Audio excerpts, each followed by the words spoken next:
All right, what a game last night. In overtime, the Chargers 22, the Eagles 19. What I think watching this game, what came out of it, highlights were in a capsule, in a nutshell. Hurts 40 interceptions. The Eagles had 5. The Chargers has 3. Whole bunch of field goals. Field goal miss, a crucial one by Elliott of the Eagles. Dicker had some big field goals. Herbert sacked 7 times by the Eagles, trying to protect that wrist. Like I said, he had the 4 interceptions by Hurt. Barkley, a big run, had 122 total yards for the Eagles. He had Brown for the Eagles, 100 yards receiving. But the Chargers took a 7-3 lead, and the Eagles were driving. Hurt was an interception, a fumble of the interception. Dante Jackson fumbled the ball. Hurt picked it up, and then he fumbled. So they gave the ball back to the Chargers. Dicker hit a field goal. The Eagles had a chance before the half. Herbert fumble, but Elliott missed a field goal. Could have shortened the lead. And then the beginning of the third quarter, the Chargers had a 9.5-minute drive, but they couldn't convert to the touchdown. So Dicker had to kick a field goal, so it was 13-6. Elliott kicked a field goal for the Eagles to make it 13-9. Big run in the fourth quarter with about 13, 14 minutes left by Barkley, touchdown to give the Eagles their first lead of 16-13. Another Hurt interception picked off by Cam Hart. Dicker with the field goal to tie it 16-16.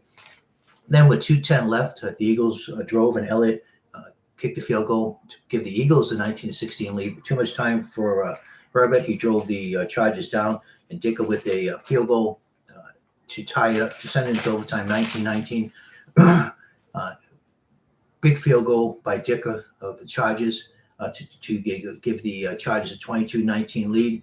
The Eagles then get their opportunity in overtime, drove all the way down to what was about the 10-yard line, and Hurt threw a pass, and it was tipped by Cam Hart, intercepted by Jefferson, game over.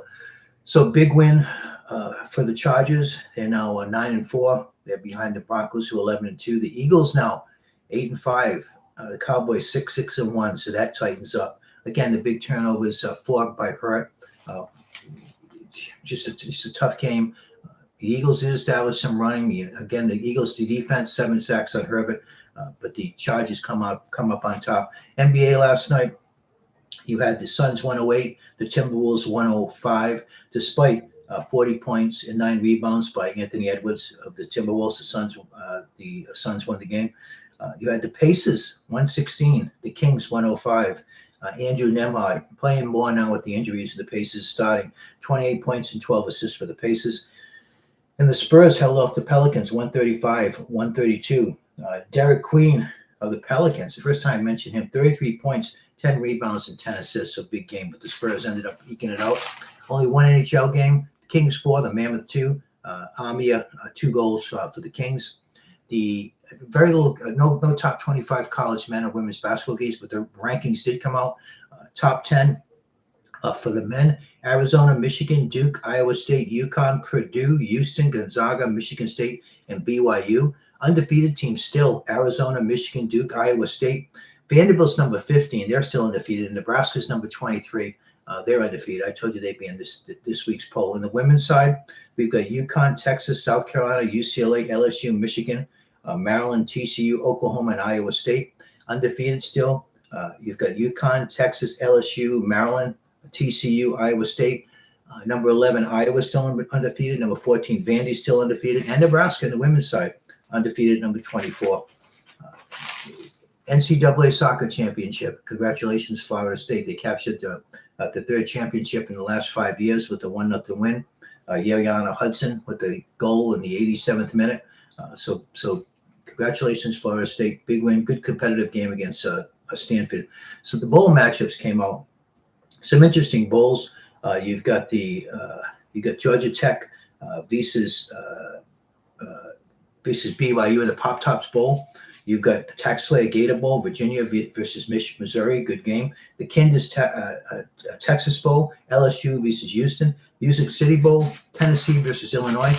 Alamo Bowl, here's the Alamo Bowl. USC versus TCU, good game. Reliant Quest Bowl, Arizona State versus Duke. Citrus Bowl, here's a good game. Michigan versus Texas. Las Vegas Bowl, Nebraska versus Utah. Liberty Bowl, Navy versus Cincinnati. Holiday Bowl, Arizona versus SMU. So some really good bowl games, despite, you got the 12 really good teams playing in the college playoffs. Some good bowl games. How about the Bucks signing Jason Pierre-Paul to their practice squad? He's 36 years old, hasn't played in 2 years. Was on the Bucks Super Bowl team. The Bucks desperately need some pressure from the outside. For the last 2 or 3 years, they've needed that. Hassan Reddick has not been the answer. He's hurt most of the time, and when he plays, he's been ineffective. So the Bucks trying to get some. Like I said yesterday, they're mediocre right now. Trying to get to average or good, so they can, win the division, beat the Panthers out in the division. They have 2 games coming up with Carolina. They got a big game with Atlanta on Thursday. Beginning of the year, middle of the year, you figure this would be an easy game for the Bucks. Not so much. This is a toss-up. Kirk Cousins, he's got the capability of carving up that weak secondary and that defense, the slow linebackers and weak secondary. So we'll see what happens. Don't forget my blog, justjavasportsfan.wordpress.com, justjavasportsfan.wordpress.com. Enjoy your day, and God bless.